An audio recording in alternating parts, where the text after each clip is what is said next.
Hace poco, scrolleando por Instagram, leí la noticia del próximo disco de Olivia Rodrigo, que llevará por nombre You Seem Pretty Sad for a Girl So In Love. Y aunque el álbum se estrenará hasta junio de este año, desde ya está dando un montón de qué hablar. Con Olivia en la portada, balanceándose en un columpio con un vestidito rosa y un cielo infinito de fondo, no pude evitar pensar de inmediato en ese cuadro rococó de una coqueta chica de vestido pomposo, en color rosado, suspendida en un columpio que, aunque a primera vista parece bastante inocente, en realidad esconde un triángulo amoroso, un chismesote con infidelidad incluida. El cuadro se llama El Columpio. Fue hecha por el artista francés Jean-Honoré Fragonard. No se rían de mi pronunciación, estoy tratando de hacer mi mejor esfuerzo en francés. Y este tipo, Fragonard, fue una de las figuras claves del rococó francés. Y te preguntarás, ¿qué retrataba el rococó francés en el arte? Pues para no dar rodeos, retrataba lujo. Las obras de esta época eran unas llenas de sensualidad, ornamentación, diversión, exceso, exuberancia. Y aquí es donde la elección de Olivia parece muy interesante e incluso deja de parecer casual.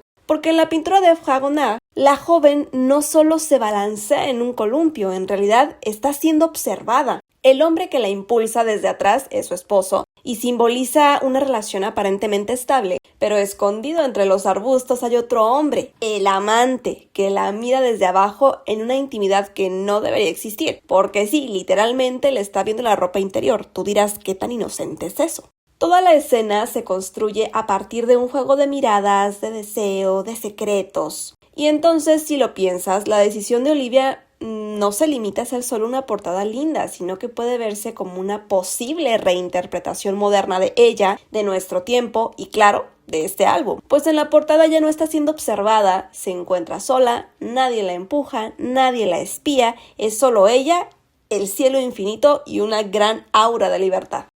Este columpio puede ser no solo un gesto romántico, sino una metáfora del vaivén entre lo que se muestra y lo que realmente se siente, una metáfora sobre el amor idealizado, sobre que la idealización del amor puede incomodar, que puede doler, una nueva forma de decirnos a través de una historia visual que el amor nunca es del todo inocente, pero que al fin y al cabo ella es lo suficientemente poderosa para mandar sobre ella misma y sus emociones.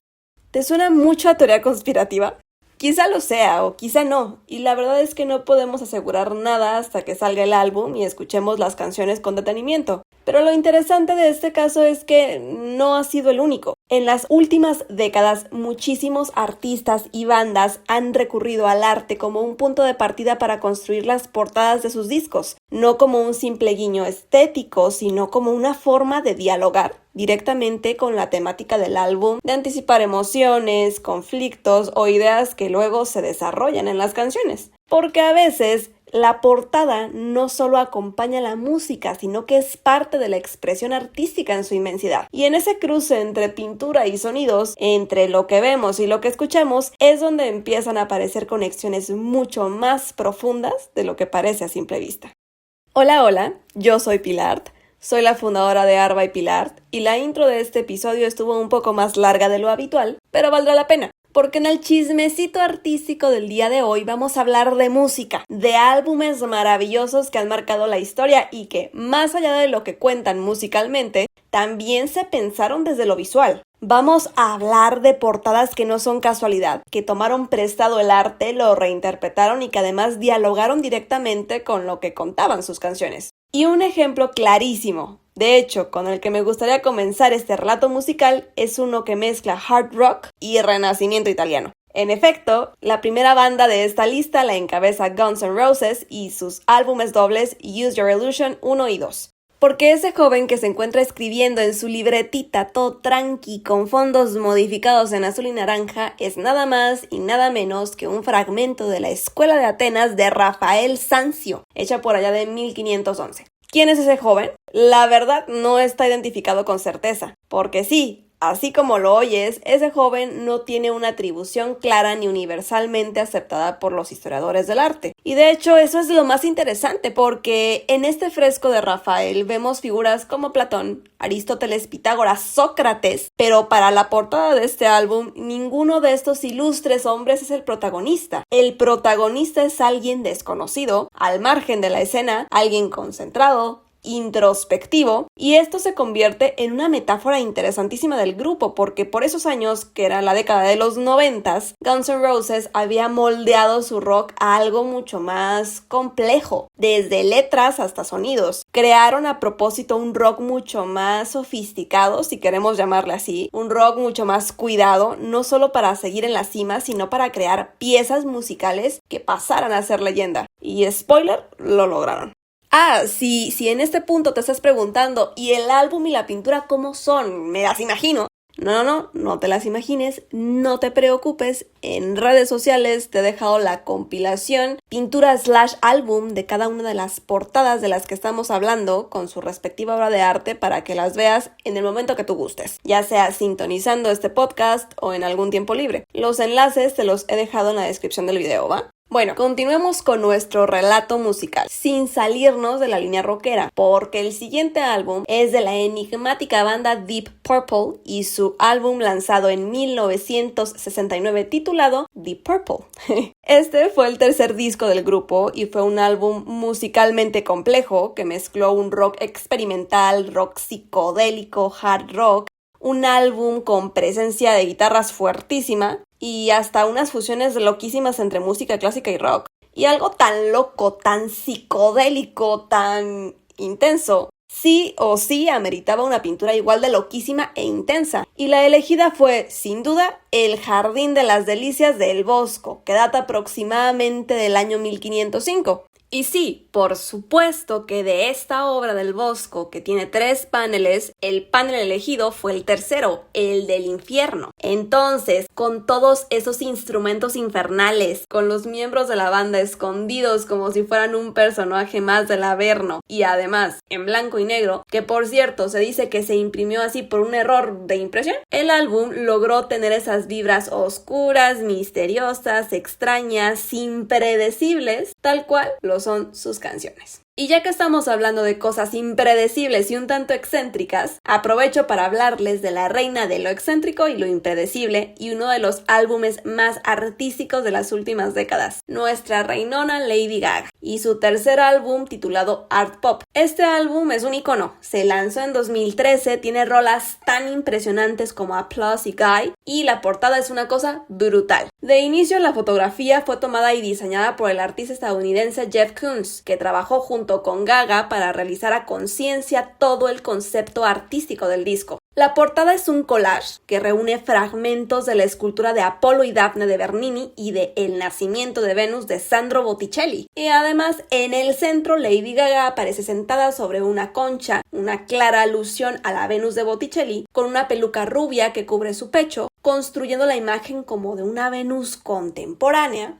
Y frente a ella está una esfera metálica azul que precisamente pertenece a la serie Gazing Ball de Jeff Koons y además introduce un guiño de arte contemporáneo dentro de esta composición de referencias clásicas. Y el resultado es una imagen que mezcla pasado y presente, una imagen donde Gaga no solo posa, sino que se reinterpreta a sí misma como un ícono dentro de la historia, el arte y la música. Yo diría que ella es una genia total, además de que este álbum me parece buenísimo, gusto personal. Ustedes me dirán qué opinan, cuéntenme y vamos conversando en comentarios. Y ya que estamos en terreno de lo icónico, otro de los álbums que marcaron la historia y que lo hicieron con arte incluido fue Coldplay con su cuarto disco llamado Viva la Vida de 2008. En su momento fue el más vendido de la historia de las ventas digitales pagadas y prácticamente convirtió a la banda en lo que son hoy, aunque tenían buen camino recorrido, claro está. Este disco está lleno de referencias. La portada toma la icónica pintura de La libertad guiando al pueblo de Eugène Delacroix, que celebra la Revolución de Julio de 1830, cuando el pueblo de París se levantó en armas contra el rey Carlos X de Francia y la burguesía. Y además, la banda le sobrepuso con letras tipo graffiti el título del álbum, que es Viva la Vida, que Por cierto, dato extra, Chris Martin, el vocalista de la banda, reveló que el título del álbum se inspiró directamente en una obra de Frida Kahlo llamada tal cual, Viva la Vida, que fue hecha en 1954. Este cuadro de Frida Kahlo es una naturaleza muerta de sandías donde Frida escribió la frase textual poco antes de morir. Entonces este álbum, título e imagen tienen una carga poderosísima, una carga de historia, dolor, fuerza, rendición y finalmente resiliencia. Conecta arte, vida y música en una sola imagen para un álbum que habla precisamente de esto, vida, dolor y resistencia. Y hablando de resistencia, otro álbum con una referencia de arte clarísima y un concepto que partía precisamente de la resistencia y la identidad es de una banda irlandesa quizá no tan conocida como Coldplay llamada The Pogues y su álbum Rum, Sodomy and the Lash, lanzado en 1985. De inicio, el título del álbum es una cita de Winston Churchill. Él dijo esto: "No me hables de la traición naval, no es más que ron, sodomía y latigazos". Y la imagen de la portada se basa en La balsa de la medusa de Theodore Géricault de 1819, pero con los rostros de los miembros de la banda reemplazando a algunos de los náufragos. Es un montaje hecho por Peter Menim que dialoga a la perfección con el álbum y el estilo de la banda que fusionaba como un punk estridente con la música folk tradicional irlandesa. Vemos caos, desorden, pero al mismo tiempo profundidad. Nuevamente, música y pintura juntas haciendo de las suyas. Y otros dos álbums que me gustan mucho y que también tienen referencias artísticas interesantísimas. Primero es de un grupo de los 60s y otro muy reciente de 2020. El de la década de los 60s corresponde al grupo de The Jetback Group y el álbum llamado Bec Ola. El supergrupo eligió la obra de René Magritte llamada La Chambre d'écoute, que traducido significa la sala de escucha, que muestra una enorme manzana verde ocupando toda la habitación. Y tenía que mencionar este álbum porque en general los juegos visuales de Magritte, que terminaban convirtiéndose más como en juegos mentales, obsesionaron a muchos rockeros de la época, incluyendo al mismísimo Paul McCartney. El otro álbum de 2020 del que les hablaba es The New Abnormal de The Strokes, un disco nuevo, buenísimo, que se los recomiendo si les agrada un flow como más alternativo. Y ellos tomaron un fragmento de The Beer the Money de Jean-Michel Basquiat, hecho en 1981, y como dato curioso, el artista Basquiat creó esta obra en homenaje a un músico de jazz, a Charlie Parker, a quien apodaban Beer. Es un álbum con historia, con estilo, con personalidad, y a estas alturas no puedo pensar en las canciones de este álbum sin pensar en la pintura de Basquiat. Simplemente encajan a la perfección. Déjeme pensar qué otros álbums podríamos incluir en este listado. Ya está.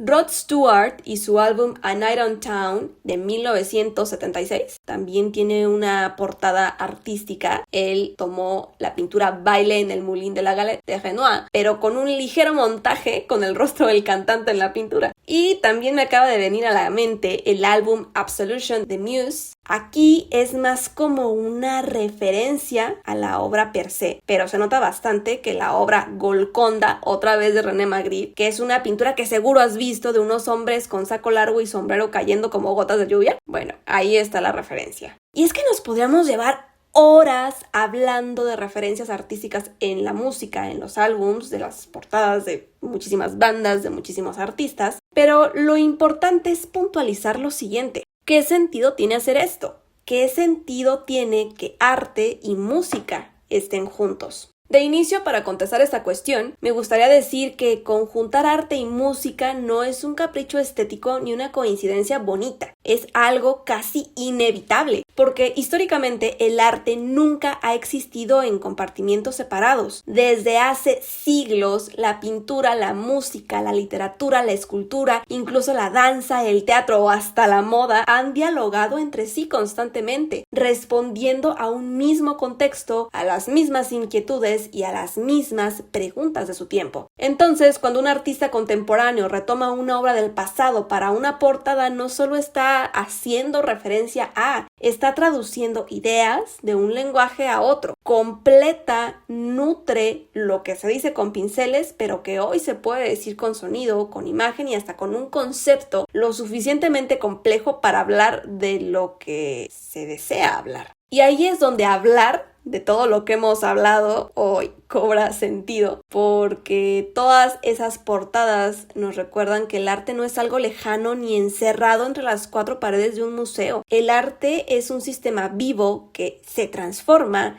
que se adapta y reaparece en nuevos formatos sin importar el tiempo o las circunstancias. En el fondo, no estamos consumiendo disciplinas distintas, estamos viviendo distintas formas de contar lo mismo, lo que sentimos, lo que vivimos y lo que nos atraviesa como sociedad. Y eso, mi estimado, mi estimada, es uno de los tantos poderes que tiene el arte, que ha tenido y que tendrá hasta que dejemos de crear. Yo soy Pilar. Este fue el podcast El Chismecito Artístico y aquí termina nuestro 6º episodio. Cuéntame en comentarios si alguno de los álbums que mencionamos en el podcast del día de hoy es tu favorito o si agregarías alguno a este listado. Y recuerda, el arte no es aburrido. La historia del arte, bien contada, es el chismecito artístico más sabroso del mundo. Y quien diga lo contrario, miente. Hasta el próximo martes.